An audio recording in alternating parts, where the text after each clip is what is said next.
un couple, ce qui est quand même, même si aujourd'hui il y a beaucoup de divorces, etc., mais voilà, c'est quand même au moins 70% de nos transactions, j'imagine.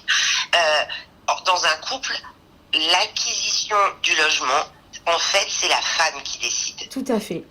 Le mari va poser des questions techniques, il va aller voir le banquier, mais la décision finale, dans 90% des cas, c'est la femme. Donc, une femme, on sait mieux parler à une femme,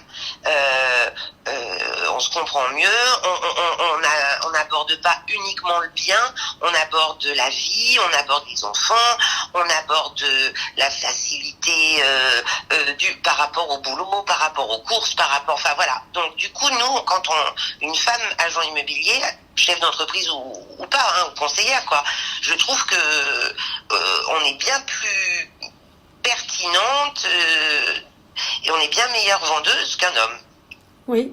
Dans notre domaine, hein, peut-être pas sûrement pas dans tous, quoi, mais dans notre domaine, je trouve que c'est une évidence. Je fais juste une petite parenthèse, Nathalie. Est-ce que tu m'autorises à enregistrer notre échange pour que je puisse, moi, le retranscrire, sinon... bien sûr, voilà, pour que ce soit le plus fidèle possible à ce que tu me racontes. Oui, c'est très intéressant ce que tu dis, dans le sens où, dans l'exercice de nos fonctions, en tout cas en tant qu'agent immobilier, on développe en tout cas des qualités. Et on n'est pas là pour dire si c'est supérieur ou inférieur à celle de l'homme, mais on développe des qualités qui aident, qui sont indispensables, voilà, à cette interface dans ce métier-là, et qu'on a de manière assez naturelle, et du coup, je trouve que ça, c'est un super atout. Tout à fait. Tout à fait. Après, il y a la partie management, etc. Bon, moi j'estime qu'une femme n'est pas plus ni moins douée qu'un homme pour gérer du personnel, pour tenir un registre des mandats, donc voilà, là, il suffit soit de s'y impliquer, soit de se structurer pour avoir une assistante, soit et une femme. Après, on peut démontrer le contraire, mais moi je m'entoure de collaborateurs, maîtrises aussi, et voilà, on crée des équipes à notre image, et du coup les communications en interne, les valeurs professionnelles, etc., sont assez facilement partagées, et tout le monde avance dans le même sens, quoi. Bien sûr. Peut-être parce qu'on a une façon de voir l'entreprise qui est très... Enfin, en tout cas, moi, je ne veux pas parler de toutes les femmes, mais moi, j'ai une façon de voir l'entreprise qui est assez... partagé, quoi. Il faut que chacun y trouve son compte. Mon objectif dans la vie, c'est pas de créer une multinationale et de m'en mettre plein les poches. Si ça peut arriver, tant mieux, mais ça se serait décidé plus tôt. Moi, mon objectif dans la vie, c'est que ma boîte, elle tourne avec des collaborateurs à l'image de ma boîte, qui chacun gagne sa vie comme il en a besoin, pour que chacun soit épanoui dans ce qu'il fait, quoi. Bien sûr. Alors, est-ce que tu peux me raconter un petit peu ton parcours et comment tu en es arrivé là, et qu'est-ce qui a fait la différence de ce pourquoi tu en es arrivé là? Alors, mon parcours, moi j'arrivais effectivement pas non plus de l'immobilier. Moi j'ai fait une maîtrise de gestion, un DESS marketing, et j'ai commencé ma carrière dans le groupe Accor. Et j'ai rencontré mon mari, j'ai eu mes enfants, et le groupe Accor international, c'était trop pour moi. Du coup, j'ai bossé à la chambre de métier de Grenoble. La chambre de métier de Grenoble, c'est à 16h30 t'as fini. C'est le pied bleu quand tu as des enfants en bas âge, tu vas les chercher. Je travaillais pas le mercredi, donc par rapport à ma vie de famille, c'était parfait. Et puis quand j'ai eu ma deuxième fille, j'ai pris un congé parental, je me suis arrêtée 3 ou 4 ans, et quand j'ai recommencé, mes filles étaient donc un peu plus grandes, et à la chambre de métier, où pour commander un stylo, il fallait signer un papier en 15 exemplaires. Enfin voilà, le côté petits horaires, c'était confortable, mais on manquait de liberté. Et de liberté, j'avais envie de plus m'éclater dans mon boulot, quoi. Et à cette époque-là, moi, ma mère avait créé cette agence en 90, et donc à cette époque-là, c'était 2005, elle me dit, oh là là, moi je commence à avancer en âge, à plus avoir la patience avec les clients, faut que je regarde pour vendre. Je l'écoute avant de vendre, et si je venais essayer, parce que donc, moi, j'avais grandi avec des parents chefs d'entreprise, l'un dans le bâtiment, l'autre dans l'immobilier et la banque. Ça me paraissait très naturel, plus ma formation gestion, commerce, finance, machin. Voilà. Et du coup, j'ai démarré avec elle. Sans avoir de formation spécifique immobilier, mais en ayant une formation dans pas mal de ces domaines. Et je me suis rapidement éclatée. Et petit à petit, elle a levé le pied. J'ai passé quelques années un peu seule. Et là, c'était effectivement, faut le reconnaître, difficile. Quand tu dois tout gérer. Et systématiquement, la veille des vacances, il y avait un compromis. Enfin, ça a été... J'ai passé quelques années où j'ai vraiment beaucoup bossé. Et du coup, j'ai rencontré Laurent Damers, là, je me suis associée avec quelqu'un qui était négo depuis longtemps et qui avait envie de se mettre à son compte aussi. Du coup, on s'est associés et on a racheté le fonds de commerce de ma mère. Super. Si bien qu'aujourd'hui, on est deux. Alors après, voilà, il faut faire du chiffre, il faut se mettre d'accord sur les revenus, enfin tout ce que tu veux. Mais on est deux. Quand je suis en vacances, j'ai l'esprit absolument serein parce que j'ai une totale confiance en lui. Quand il est en vacances, c'est la même chose. Et quand on est au taf, on est au taf et on taffe comme des fous, mais on aime ce qu'on fait. Donc pour remettre les choses dans le contexte, ton agence est à Grenoble. Ah, c'est ça, moi. Donc périphérie grenobloise. Voilà. Sous quelle enseigne? Action Immobilier. Ok, donc tu as tout repris à l'identique de ta maman. Ouais.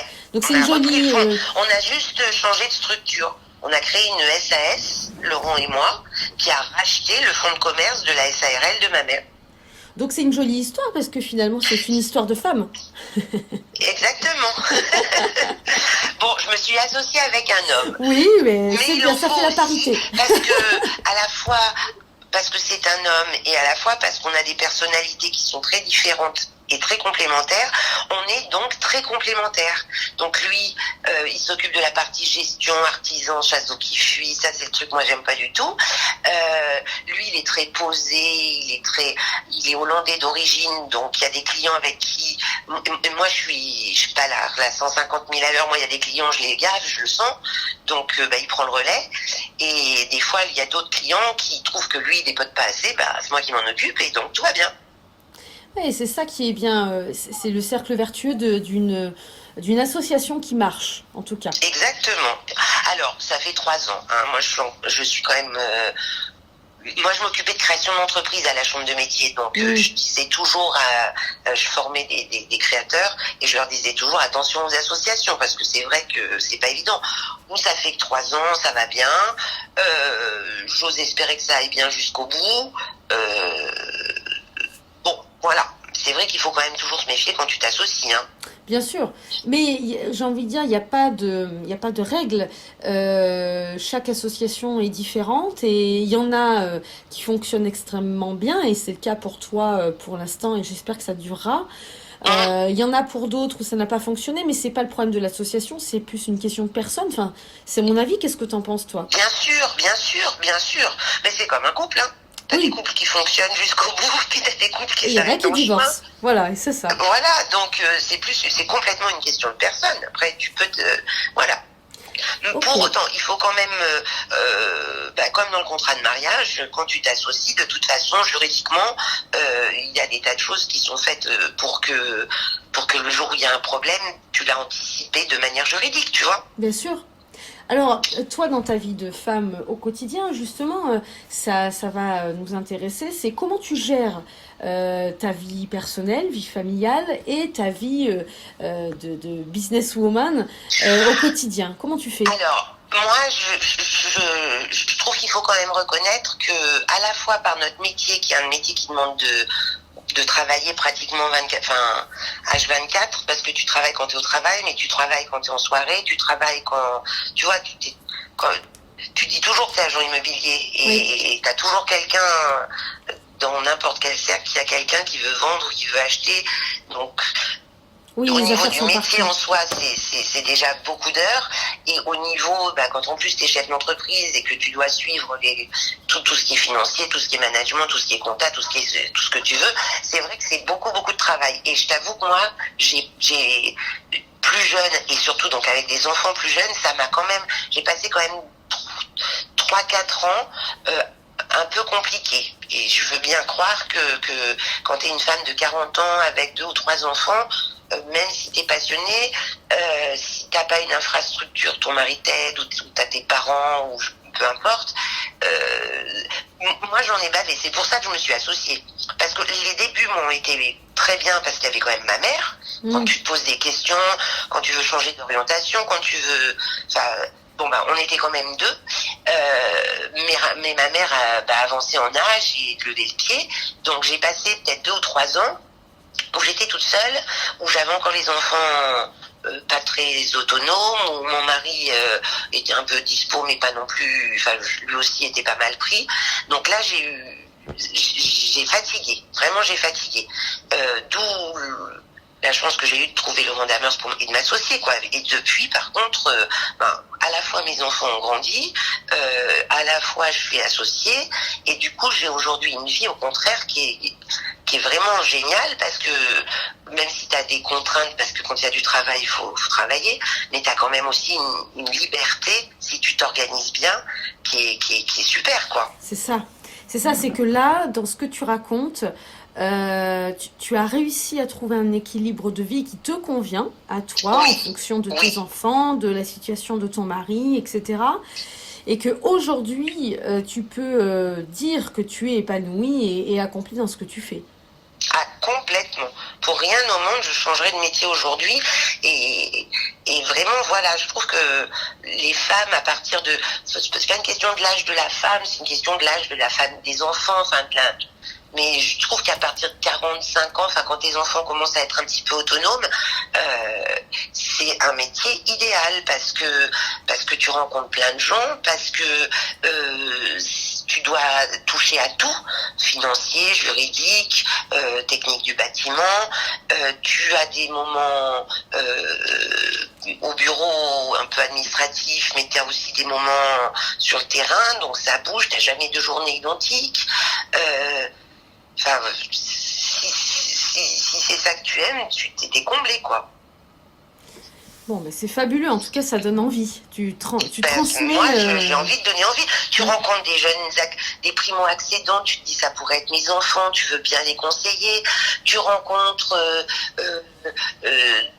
des gens d'un certain âge qui vendent leur grosse maison dans laquelle ils ont fait vivre tous leurs enfants. Tu les approches d'une autre manière. C'est un métier qui est tellement riche, tellement vaste, moi je trouve ça vraiment génial comme métier. Finalement, contrairement aux idées reçues qu'on peut avoir, en tout cas de l'extérieur, oui, tu as une période où tu en as bavé, mais parce que tu as construit, tu as bâti ta structure et ton équilibre de vie. Mais finalement, d'un point de vue extérieur, on a tendance à se dire, oh là là, on enchaîne 10 heures par jour, on rentre pas à la maison, on voit pas ses enfants, on n'a pas de week-end. En fait, c'est tout l'inverse. Ce que tu dis, c'est que maintenant que tu as trouvé ton équilibre, au contraire, tu as une liberté qui n'a pas de prix. Exactement. Moi, mon mari, il est prof, j'ai 1000 fois moins de vacances que lui, mais j'ai 1000 fois plus de liberté. Ouais, c'est fabuleux, c'est fabuleux. Donc la preuve que ça existe et que ça marche et que c'est possible. Et que vraiment, c'est toi qui es à la tête du bateau. Donc, si tu veux que ton bateau soit un paquebot de croisière, tu y vas. Si tu veux que ton bateau, ce soit un petit yacht tranquille, tu y vas. Si tu veux que ce soit un voilier, tu y vas. C'est toi qui es à la tête du bateau et tu le fais évoluer en fonction de tes objectifs, quoi. Alors après, tu peux avoir des échecs, tu touches du bois, pour l'instant ça va. Il y a des années plus difficiles que d'autres, mais c'est comme avec un bateau, t'as des tempêtes, t'as de la mer calme, et t'es à la tête du bateau, et t'avances, et tu décides quel cap, quelle vitesse, voilà. Je trouve que c'est une belle image, en plus j'adore la voile. C'est une belle image. Oui, et puis c'est toi le capitaine. Tout bien, il n'y a qu'un capitaine à bord du bateau. Donc, finalement, tu maîtrises ta société comme tu maîtrises ta vie. Exactement. Et donc, et puis, comment dire, alors après, voilà, c'est peut-être un peu... c'est mon expérience, mais tu peux donner des gros coups de collier et t'engendres du chiffre et ça va bien, et puis du coup, bah, tu pars 15 jours et tu sais que, bah, t'es vraiment maître à bord. Oui. Bon, alors après, voilà, il y a des moments où tu donnes des gros coups de collier, puis c'est la crise et ça vend pas, et c'est pas non plus idyllique, hein. Enfin, c'est comme dans toutes les entreprises. T'as une pression quand même économique, mais bon, bah ça, c'est dans tous les... Que tu sois à ton compte ou pas, que tu sois dans l'immobilier ou dans autre chose, la pression économique, elle est là, hein. Bien sûr. Quel conseil tu pourrais donner à ces femmes qui vont te lire?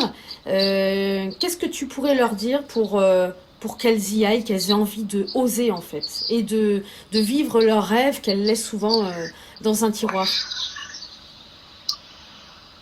Bah, il y a deux aspects. Il y a l'aspect maman et femme, enfin il y a l'aspect personnel, et moi j'ai juste envie de dire qu'il faut juste s'organiser, parce que quel que soit ton métier, une femme chirurgien, enfin voilà, il y a une femme infirmière qui est de garde ou d'astreinte, voilà. Il faut s'organiser parce que c'est un métier qui est prenant, qui demande du temps, qui demande de l'énergie. Des fois, tu rentres, t'es fatigué. Donc, il faut s'organiser sa vie personnelle pour avoir du renfort. Mais à côté de ça, quand tu rentres chez toi et que ton entourage voit que tu es épanoui, parce que ton boulot marche bien, parce que tes journées sont remplies de choses qui t'apportent... et ben ton entourage il est content pour toi, et il te soutient aussi, il te porte aussi, et du coup tout avance de manière positive, quoi. Bien sûr. Super. Mais voilà, c'est vrai que, mais c'est pas propre à l'immobilier. C'est sûr que il faut savoir organiser sa vie familiale, pour pouvoir avoir des espaces, pour avoir des temps où vraiment tu vas pas être beaucoup présent, mais du coup quand tout tourne, tout est bien organisé, il y a aussi des moments où tu sais te rendre disponible, quoi. Bien sûr, bien sûr. Ok. Ouais, c'est qu'une question d'organisation. Je repense à moi, mais non, mes filles sont grandes, mais moi, je pouvais prendre un rendez-vous médical quand elles étaient à l'école maternelle, au primaire, à 11h30, j'allais les récupérer. Cette liberté, elle n'a pas de prix. Ça ne veut pas dire qu'à 19h30, tu n'es pas encore au bureau pour signer un compromis. Mais n'empêche que si l'école t'appelle à 11h pour te dire que ta fille a de la fièvre, et ben 11h30, tu es chez le médecin, quoi. Eh oui. Eh oui. Non, mais c'est primordial d'avoir cette liberté. Moi, je trouve que ça n'a pas de prix, ça. Ah oui, oui, c'est clair. Même si c'est, au bout du compte, t'es pas aux 35 heures, etc. Mais quand t'aimes ce que tu fais, c'est pas non plus... Bien sûr. Bon, ben super. Eh ben écoute, voilà ma petite contribution. J'ai pas mal de matière. En tout cas, je te remercie beaucoup, Nathalie, parce que ce projet me tient à cœur, et j'espère en tout cas qu'il verra le jour. Je vais tout faire pour. Ouais, moi, alors écoute, moi pas tant dans l'immobilier, mais un jour écrire, je le ferai. Je trouve que c'est libérateur, c'est vrai. Je sais pas, c'est positif, c'est beau, c'est plein de choses bien, quoi. Ouais. Ouais, et puis c'est laisser une trace. Ouais, voilà. C'est poser une réflexion. Enfin, c'est plein de choses que je trouve vraiment bien, quoi. Ben, en tout cas, c'est encore un autre projet exaltant et motivant, et qui donne beaucoup de sens aussi à mes missions du quotidien au sein de la MEPI. Parce que la MEPI, ben, c'est pareil, c'est travailler ensemble, c'est se soutenir, etc. Donc il y a un vrai sens à tout ça. Et porter sur les femmes au quotidien, je trouve qu'il y a vraiment quelque chose à faire, surtout que c'est pas que c'est dans l'air du temps, mais c'est que il y a de plus en plus d'organisations en fait féminines. Ouais. Non, c'est sûr que oui, on en parle plus qu'avant. C'est pas que ce soit dans l'air du temps, mais c'est que voilà, il y a une prise de conscience quand même. Ben, moi, je vois la différence. Hein. Je me suis mise à mon compte, c'était il y a 7 ans. Moi, il y a 7 ans, il n'y avait pas un seul groupe de chefs d'entreprise au féminin, par exemple. Ça n'existait pas. Il n'y avait pas de prêt bancaire pour les femmes. Tu vois, et je trouve que les choses ont énormément évolué en peu de temps. Je trouve ça bien, même s'il y a encore, je reconnais beaucoup de travail, mais de plus en plus, on met le doigt sur les femmes entrepreneurs en France. Je pense qu'on a compris qu'il y avait quelque chose à faire. Parce qu'il y a énormément de femmes qui restent chez elles et qui gâchent leur talent parce qu'elles en ont du talent et qu'elles ne font pas profiter leur talent, leur capacité aux autres. Et c'est vraiment dommage. J'aimerais bien les faire sortir de ça. Et pourquoi t'as bifurqué, toi? Bifurquer. Pourquoi t'as quitté ton agence? Alors moi, il y avait